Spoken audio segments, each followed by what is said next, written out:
ladies and gentlemen, I'm very pleased to be here. So aloha and hula vinaka to all of you, because I just practically came from Fiji, where I was last week. And I'm glad to be here as such a distinguished institution at the East-West Center. And being here in Hawaii, at the core of the Pacific region. I work normally in Canberra.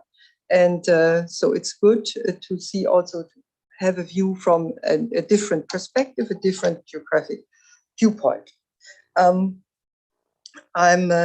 I'm here not alone, also with Mr. Saleh, our honorary consul in Hawaii. Thanks for setting this up, and with Sebastian Heinrich-Geiser, colleague from the embassy in Washington. Embassy, of course, responsible also for Hawaii. I thought I would talk to you a little bit about the general framework for the Indo-Pacific strategy and policy of Germany, and then about my specific task as a special envoy, and also then about some experiences I gained from the last 3 months, to be honest, September, October, November, December, no, 4 months that I'm in the job. So bear with me that I cannot speak out of 20 or 30 years Asia-Pacific experience. So starting with the general framework of the German Indo-Pacific policy. Well, we are in challenging times, as you know. So the Russian aggression against Ukraine has sharpened the awareness in Europe for defending the rules-based international order, also in the Pacific.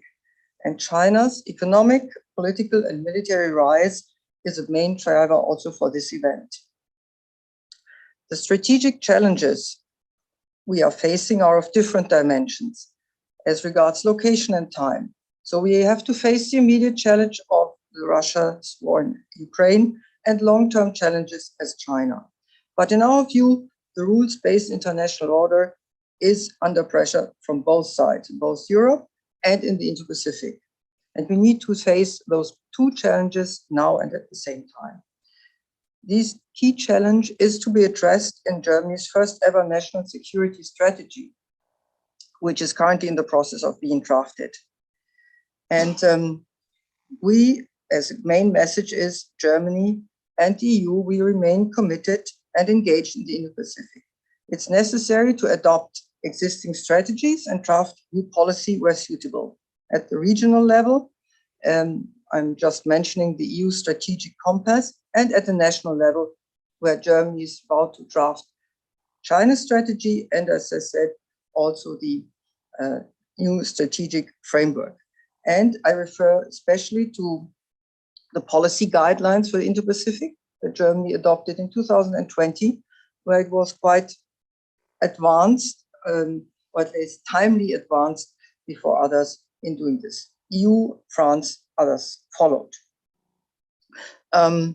So what is this comprehensive approach I was talking about from Germany and the EU? What do we foresee, or what do we think is useful in the Pacific region, the Indo-Pacific region? First of all, free trade agreements to strengthen trade with our partners. We are just engaged with Japan, Australia, New Zealand, Indonesia, and India. The EU Global Gateway initiative to strengthen infrastructure and connectivity. This program also allows for common investment of the EU and other third countries in the Indo-Pacific. Then we are also engaged in the Partners in the Pacific, which is the reason why I'm here, because we have a meeting as of tomorrow, a joint workshop with Pacific Island states here in Hawaii. Then it's about just energy transition partnerships that Germany has initiated within its G7 chairmanship. That is about, let's say, the economic part. We also engaged in security matters. I just mentioned on the EU side Coast Guards, and also the German visits in the Indo-Pacific. Maybe you have seen the frigate Bayern or heard about it. That was in 2021, visiting several island states and passing through international waters, of course. Then Air Force and Army, they're also participating. They were participating in Pitch Black in Darwin last year, and next year Air Force and Army are going to participate. This is, of course, not a large scale, but it shows that also security-wise, Germany wants to be more engaged in the Pacific, in the Indo-Pacific region. I just want to strengthen or stress the idea of an inclusive approach. We need to cooperate and not to exclude. We don't need to decouple, and we want to work in an inclusive way. So that means inclusivity that goes both ways.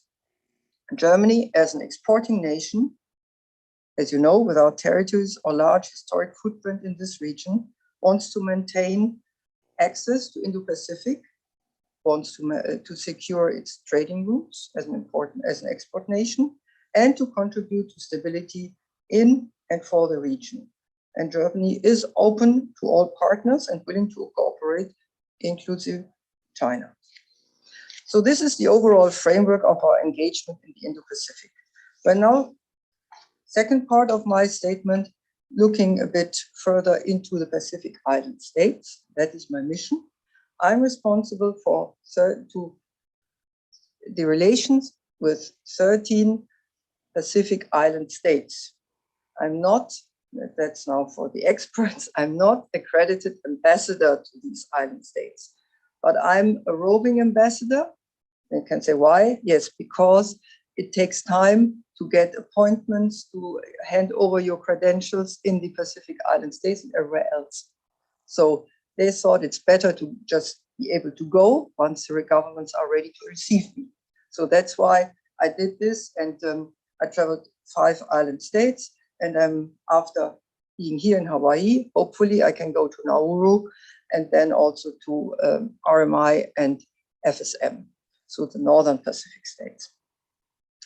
I was introduced to the region by Foreign Minister Baerbock when she traveled in July to Palau.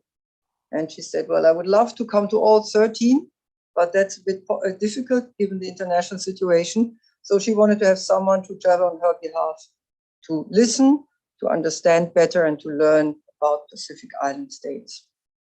And what struck me from the very beginning is that the exclusive economic zones of the Pacific Island states are 6 times the size of China.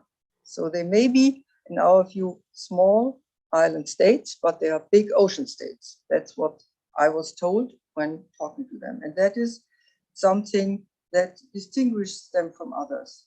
So the message I received is that all of these island states are to be taken on their own. They see themselves as unique countries that have, of course, a share region, but have to be taken for them on their own. There may be 1 million people like Fiji, or there may be just 15,000 people like I think in Kiribati. So that is a challenge for a country 18,000 kilometers away to understand that and to find answers, solutions, and ways to communicate. So listen, understand better. It's a journey. After 3 months, you cannot say that you came to the end. Probably will never come to the end, but we started it. Having said this, we are not new to the region. In the late 1800s, Germany had colonies here for a short time, but that is our historical background, but also given our development cooperation, we are not new. We have the GIZ, German Society for International Zusammenarbeit, and they are in the region since 1976, mostly on development matters. So we know about the region. We are present. We have a regional office in Suva and projects in many of those countries. So what did Germany already do in the Pacific Island states? So we have climate projects in the region implemented by the GIZ. We helped with humanitarian aid in Tonga when the volcano broke out. But we also work on cultural projects like the preservation of cultural heritage.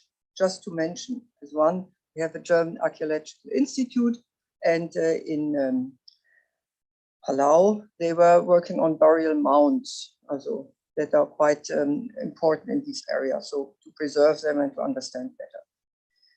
What should we do more? What could we do more?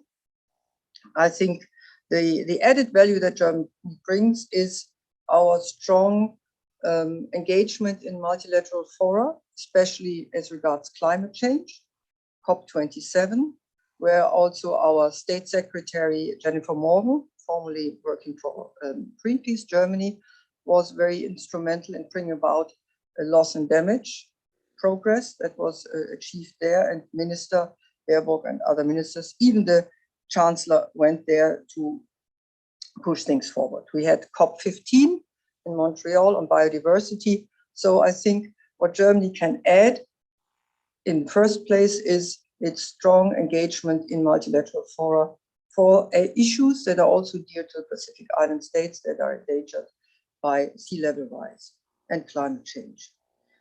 Secondly, of course, on the bilateral and regional scale, our experience with climate, energy, where we could and we will participate or contribute to bring about green transition. To make it a bit more concrete, we also work on adaptation matters. I cite only an example of resettlement in Fiji, where a village was endangered by seawater rising, and by the help with GIZ, we managed to relocate that whole village to a higher place. So that is something time consuming because there are difficult issues involved, land issues. You cannot just bring a whole village to another place without the consent of the traditional owners of the land. So there are quite ambitious processes to be managed. Then third phase, after the international fora and climate, also the community-based work. I just mentioned now loss and damage, which has been made some progress at the COP27. We are setting up a program of 15 to 20 million euro for within our ICI, International Climate Initiative, to help communities better deal with the situation of loss and damage.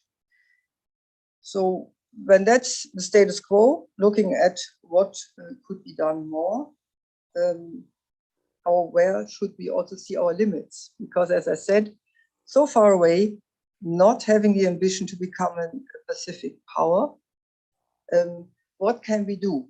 What do we select? We cannot do the whole range, that wouldn't make sense. And where should we limit ourselves?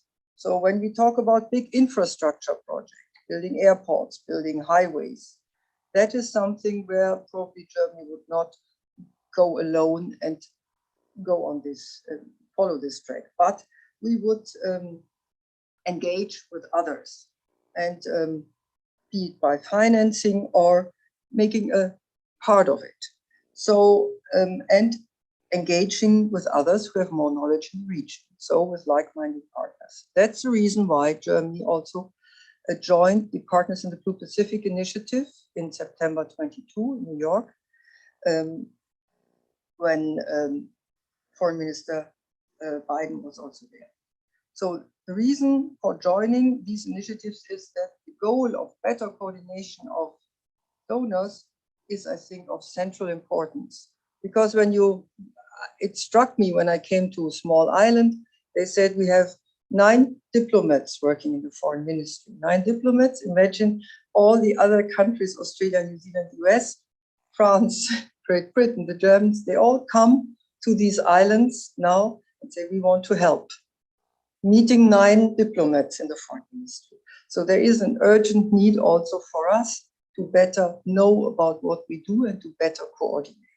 But at the same time, of course, to find out what really is in the interest of these small island states. So the partners in the Blue Pacific that have specific aspects where they concentrate on, one is disaster preparedness, and then also cyber and climate financing. Those are the first aspects they are working on. So that is something where Germany is actively engaged. Yes, security matters, as I said, well, hard security, I would say we would limit ourselves in participation in exercises, having also show of presence, but we would not on the whole range be able to be engaged at that time. But what we can contribute is training, soft measures where we can also share our experience and work with cycles and all this.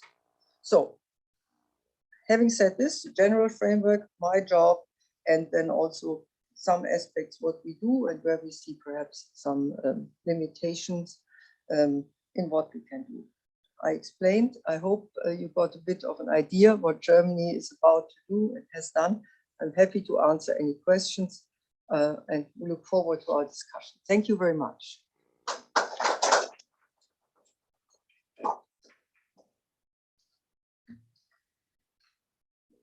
Thank you, Ambassador Grzeski, for those remarks. It was really interesting. We don't often get the European point of view, and especially from Germany, so thank you for that. My name is Karen Knudsen, for those of you who might not know me. I'm a senior adjunct fellow here at the East West Center after having completed many years of working here, so it's good to be back. For those of you online, please submit your questions through the Q&A feature. For those in person, you raise your hands and staff person, Anna, will come around with a microphone, so those online will be able to hear the questions. So first of all, we'll look, anybody here in the audience has a question? Yeah, Charles?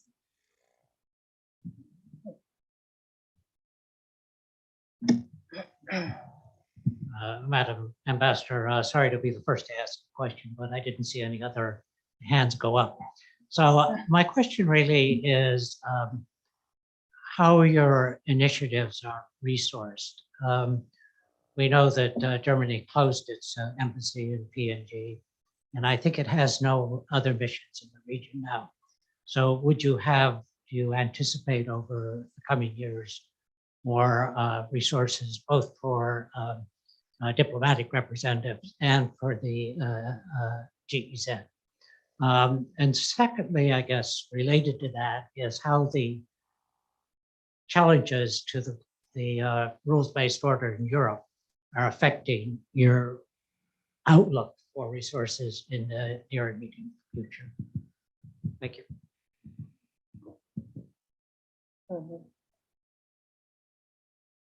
Yes, thank you very much. Resources, it's always an important issue because you have a lot of ideas, but then, well, ideas also make an impact and have, can also, I would say, be as important or even more important than just investing some money. So therefore, I just want to reiterate that I think that one of the most important contributions that Germany can make is his role in the international fora and advancing issues that are dear to the Pacific island states. And I just mentioned that nearly every time the United Nations General Assembly has its meeting in September, the German Chancellor, also already Chancellor Merkel did it, meets with the Pacific Island and the small island development states leaders.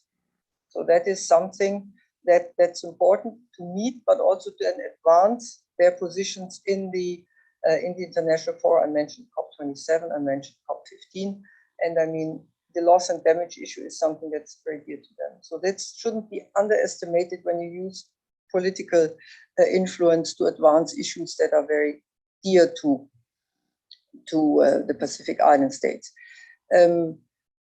It's of utmost importance to know more, and to know more, you have to be in the region. That I already understood. So that's why many countries open again embassies, reopen once they are closed, or open.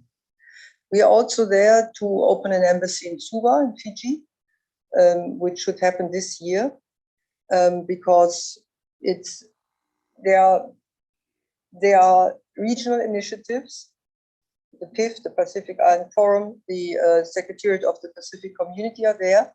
So a lot of things happen, a lot of meetings. You should be there. If you have to fly every time 3.5 hours, it's quite difficult. So that's the reason why we think Fiji is well placed, and also because it's logistical position. So a main contribution, and thanks for asking that, I didn't mention it. A main contribution is to open this embassy there, and that normally we have our embassies in Canberra, Wellington, and Manila servicing. These are responsible for the 13 island states. We are going to open the embassy in Suva, and there will be some regional responsibility with this embassy. Well, we are just, as I mentioned, with the International Climate Initiative, we are opening a facility or a fund of 15 to 20 million on loss and damage, community-based measures, and we are already in the region for climate projects. So the portfolio of German support is there and can be used for different items. What has changed is that before Germany was also giving development aid for many years. Now the German Ministry of Development Cooperation has changed strategy and concentrates on 40 countries only, because you also have to see where you focus also the means. And the Pacific Island states are not part of it, of the classical development aid anymore. So it's focused mainly on Africa. But I mean, all the other possibilities like financing for climate change, humanitarian relief, civil society engagement, disaster prevention, and resilience preparedness, all that is still available. So classical development aid, not for the Pacific Island states, but all the other portfolios are there. The resources that are used now in the European theater, that, as we said, we have to deal with the challenges, both challenges at the same time. And there is no direct relation that when engaging with our partners in the conflict of Russia with Ukraine, we will not be able to do what we want to do in the Pacific Island states. So we have to deal always with multiple crises. We have to deal with that. Yes. Thank you. We'll take, is there somebody here? And then we'll go, okay, we'll take your question and then we'll move to an online question. Thank you so much. Thank you, Ambassador.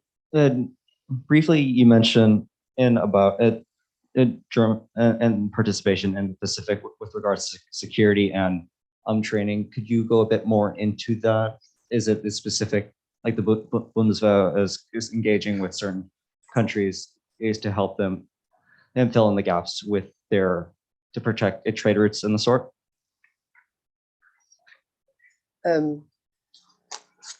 Yes.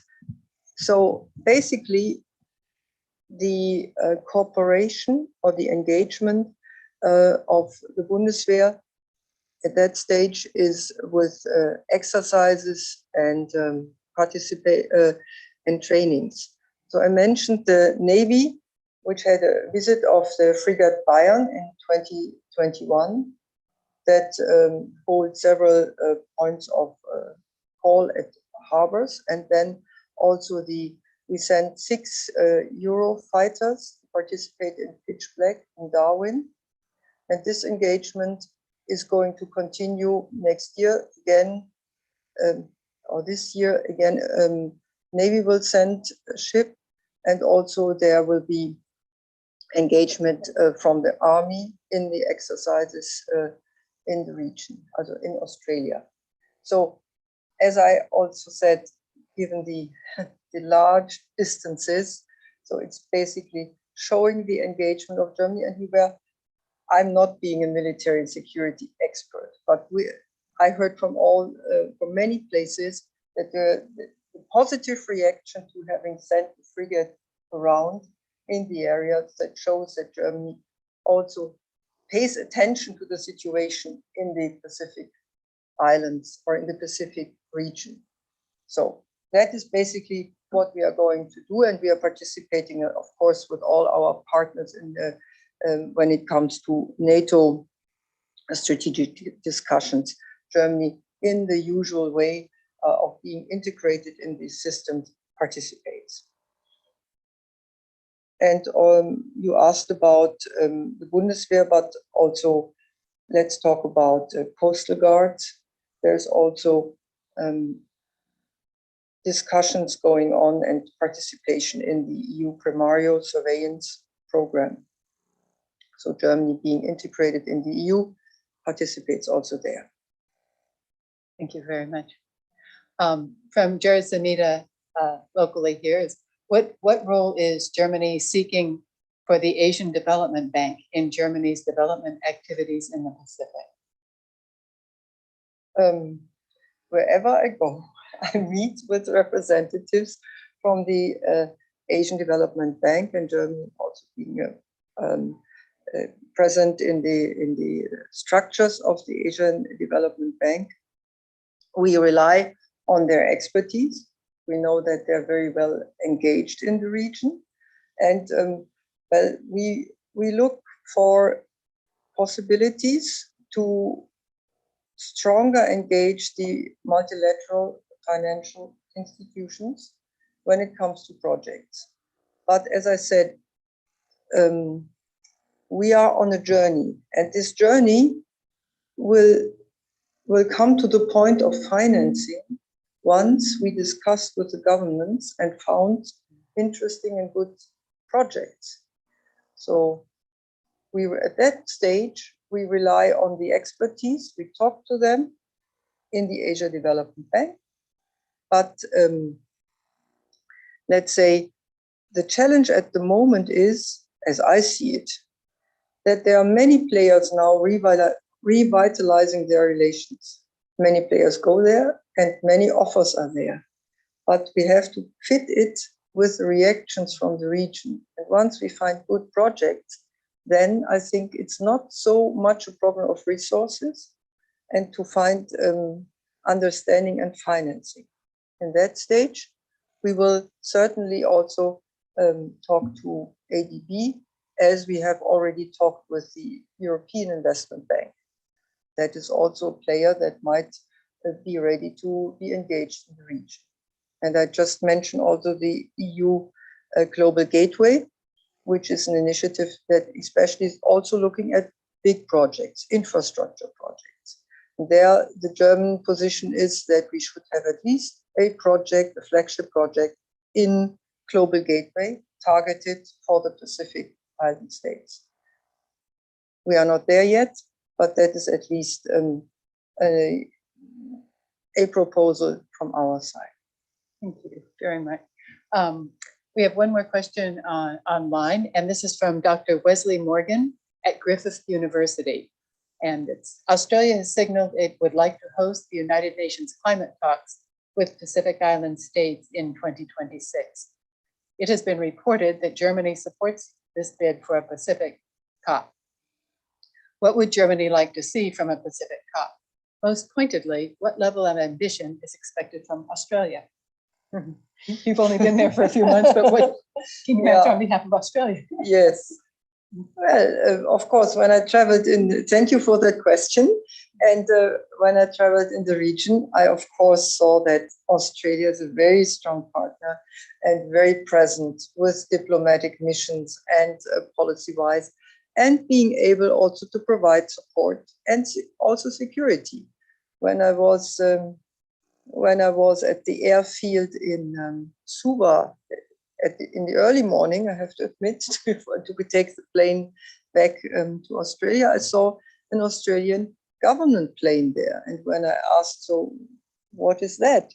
They said, yes, we offered transporting the Prime Minister of Fiji for his trip to Kiribati, where he was also talking about, let's say, the Pacific Island Forum, no handover of the chairmanship to Cook Islands, but there's an issue with Kiribati to solve. So that means Australia, you see it, is engaged and then is able to provide transportation, logistics, and also quickly security if needed. So same, I think, counts for New Zealand. So we see that it's a really important role, and that's also one of the reasons why we thought someone in Canberra should look at the region and why we are engaging with Australia and in regular talks of the foreign ministry, as we are, of course, also with New Zealand, which is also, I find a very, very, very helpful and potent partner. When it comes to climate, international climate change agenda, I would say that now Australia is more ambitious with its climate change policy, has change of government, announced also more focus or more impetus for climate, advancing the international climate change agenda. So we would, I think, be very, we would welcome very much an ambitious climate change agenda, a continuation of that.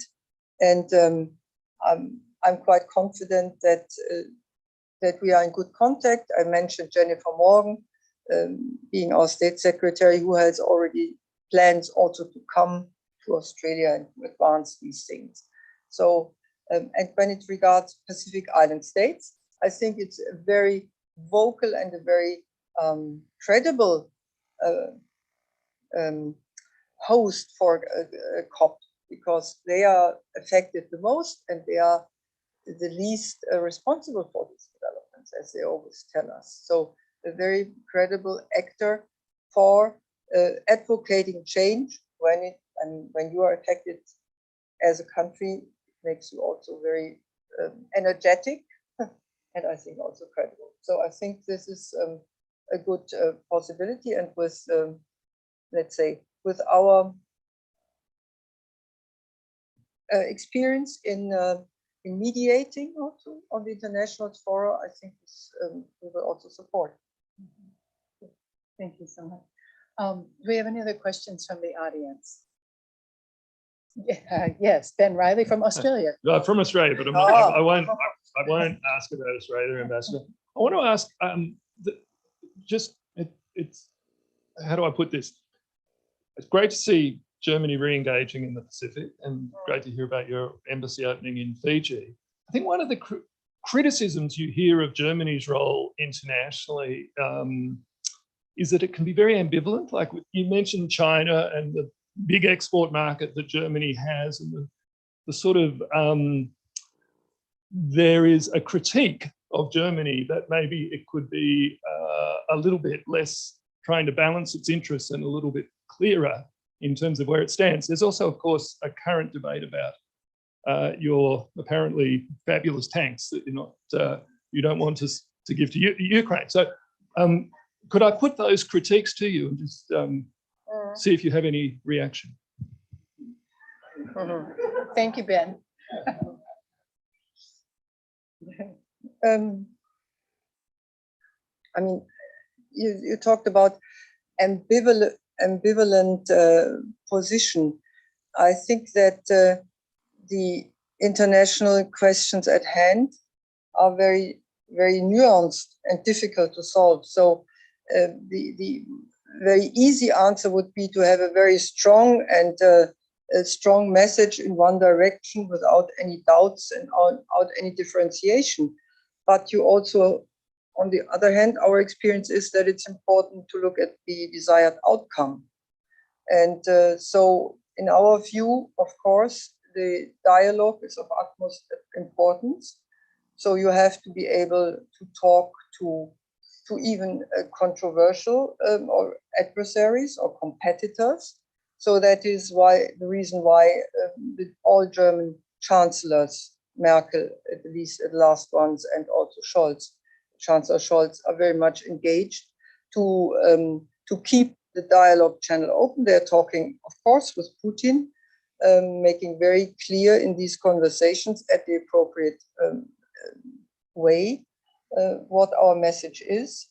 And then also, of course, with President Xi. And the Chancellor went through there were some criticisms, but in democratic societies, let's say internally, it's very clear that there are also diverging views. We have opposition, we have that's part of the normal game. But in the end, I think also the reception of his reaching out to President Xi after that he was even stated was well received, whereas before there were a lot of criticism. And we also noted that others were also then following. Others were also looking for meetings with President Xi and having this direct conversation. So it's there is no ambivalence on Germany's engagement for the international rules-based order. We stand very firm and we are in line with our partners with that.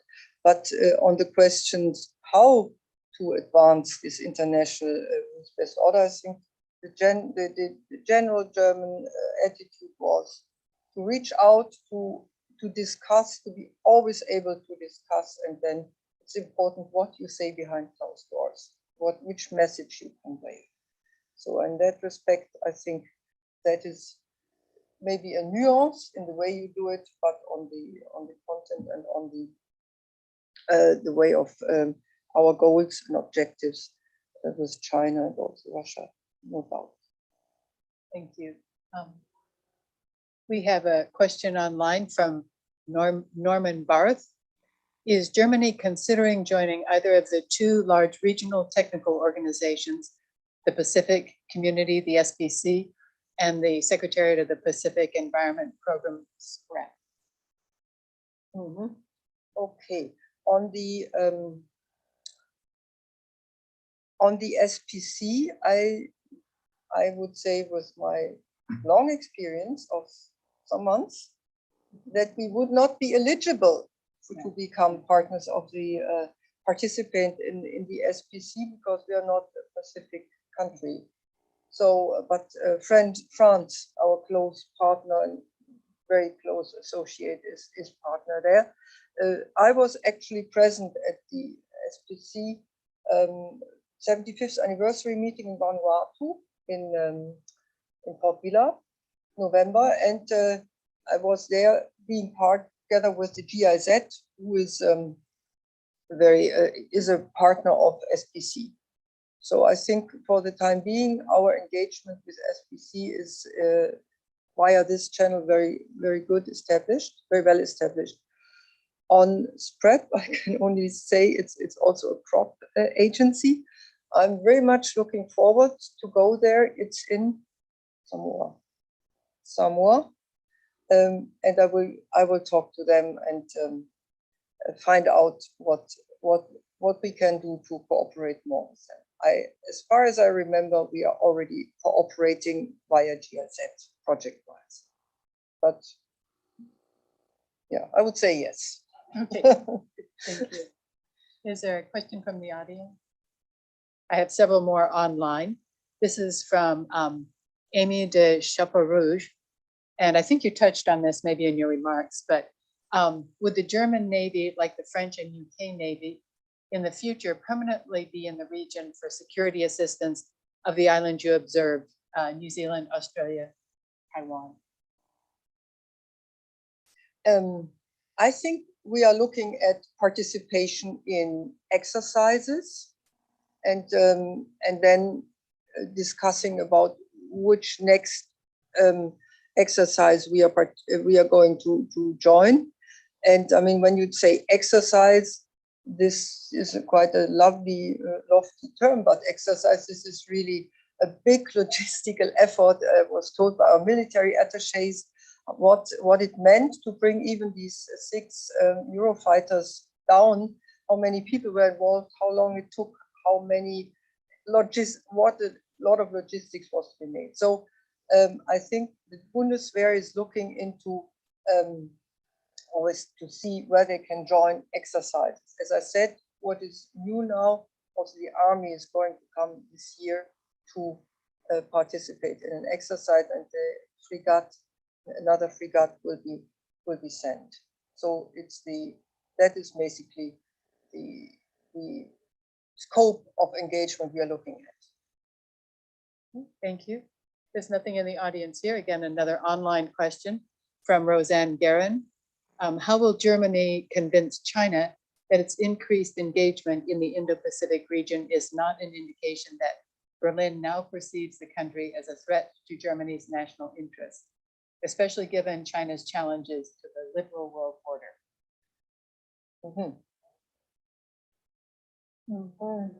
I would say that also there's this term of win-win situation. That's to say that Germany, when we all agree there are challenges in the region for the Pacific Island states, climate change we mentioned, we talked about it, humanitarian catastrophes that are following natural disasters.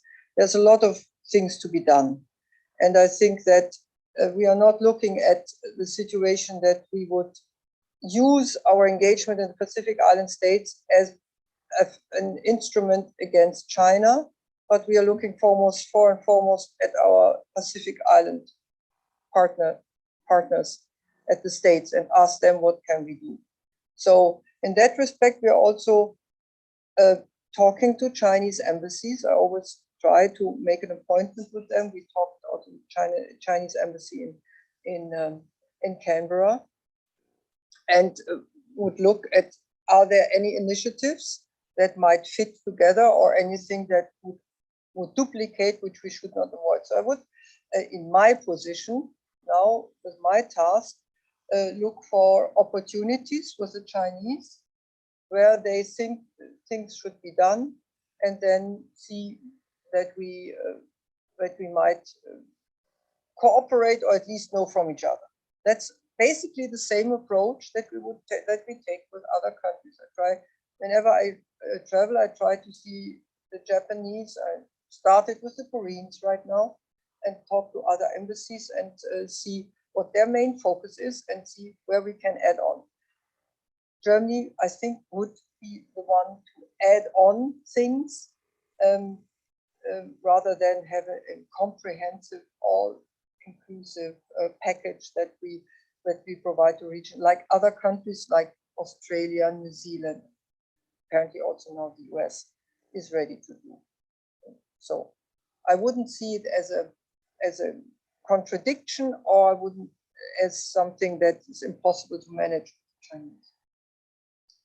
So, any other questions, George? George, go ahead. I just will give you the microphone.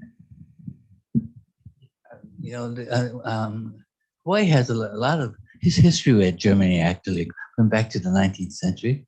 So during that time when they were the colonial powers, Germany had Henry Berger, the musician, and he was very important in Hawaii, and also the German scientists actually in the botany and stuff like that. They're very famous stuff. Then after up until World War II, because of the thing, and what are we engaging in? Well, you know, because I'm sure that there must be, and because with the world, it's becoming smaller and smaller. Yeah. So though you're on the other side of the globe, actually the interaction is actually very, very global and I just was wondering what kinds of things are you're doing there. With Hawaii, you think specifically? Yeah. Hawaii? Yeah, we could probably ask Dennis to join with us. Ambassador. We'll put you on the spot. Yeah, Our honorary thank you. consul for Germany. This is Dennis Annalena, Honorary Consul of Germany.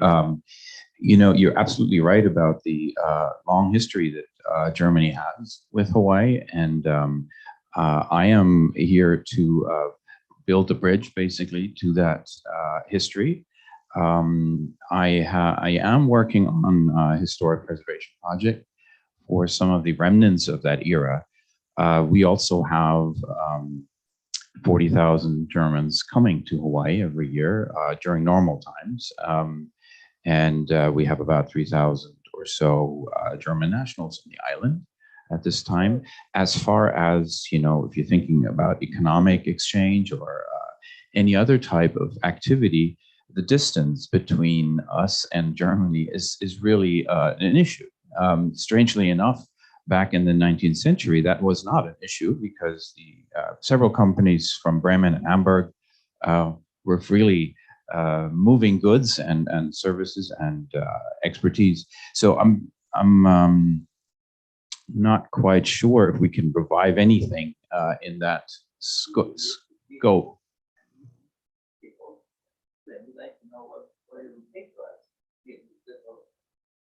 Oh, okay. There is definitely an interest in the renewable energy sector in German technology, and I've been working quite a bit on that. And some of the technology coming from Germany is here. There's also some agricultural projects going on with vertical gardens that Germany is participating in. But other than that, it's not quite on the scale that it was in the 19th century. Yeah. We have another online question. It's from Anonymous. Does the EU have any initiatives in the Pacific, and does Germany participate in those? Yes, thanks for that question. The EU has also an Indo-Pacific strategy that was established in 2020, I also think. And Germany is, of course, very much engaged and was also advocating that the EU might take over, might work in that regard. And our Pacific guidelines were also a bit of input for that. It's now something that the EU also works on an action plan to implement that strategy, and we are very much advocating that. The EU is also has 2 embassies, 2 delegations, they call it. It has a large embassy in Suva, Fiji. We are very closely together cooperating with the ambassador, Sujiro Siam, and another embassy in Papua New Guinea.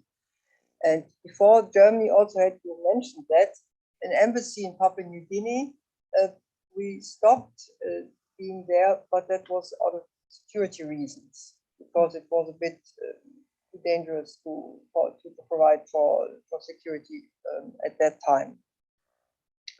So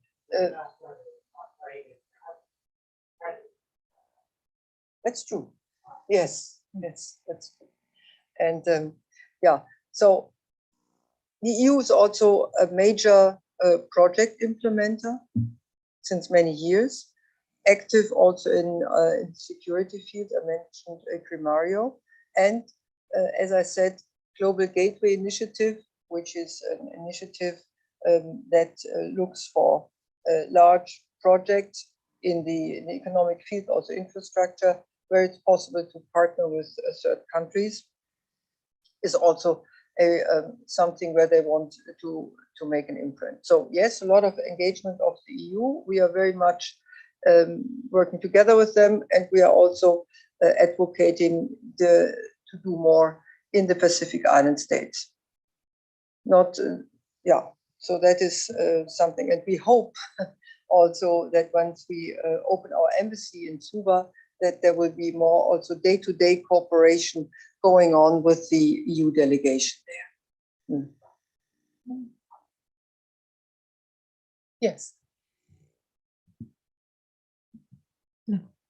Thank you very much. And I was wondering, during the short amount of time you had the chance to travel some of the Pacific Island countries for now, what was your first impression for now on their major concerns? So, for example, you talked about climate change effects, right? But you also mentioned strategic concerns in the overall Asia-Pacific region. How do they feel about that in the Pacific Island countries? Yes, thank you. That's also something, of course, when you travel to such a place and you're there only for some days, you afterwards afterwards you think, okay, what was now the takeaway for you?